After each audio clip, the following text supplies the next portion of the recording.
बीड जिल्ह्यातील मासाजोगा गावी सरपंच संतोष देशमुख यांची अत्यंत निर्गुणपणे हत्या करण्यात आली याची चर्चा राज्यामध्ये आहे आणि या कुटुंबाला न्याय मिळाला पाहिजे अशी चर्चा राज्यामध्ये घराघरामध्ये आहे।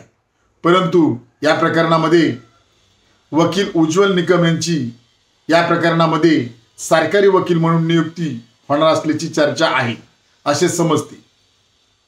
परंतु उज्ज्वल निकम हे विशिष्ट विचारधारेचे आहेत। वकील उज्ज्वल निकम यांनी मध्यंतरी भारतीय जनता पार्टी या पक्षातर्फे मुंबईमध्ये लोकसभेची निवडणूक लढवली होती। म्हणूनच या केसमध्ये विशिष्ट विचारधारा प्रभावित करू शकते असं आम्हाला वाटते।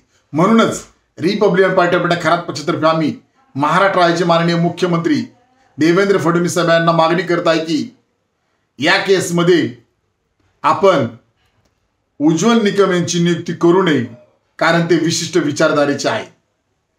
या केसमध्ये असीम सरोदे वकील किंवा माने शिंदे हे वकील यांची नियुक्ती करण्यात यावी अशी मागणी Republican party of India Kharat पक्ष आपणास करत आहे।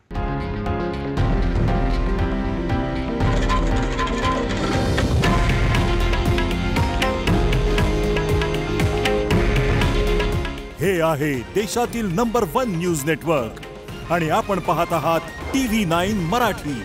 काळजी तुमची, हित महाराष्ट्राचं।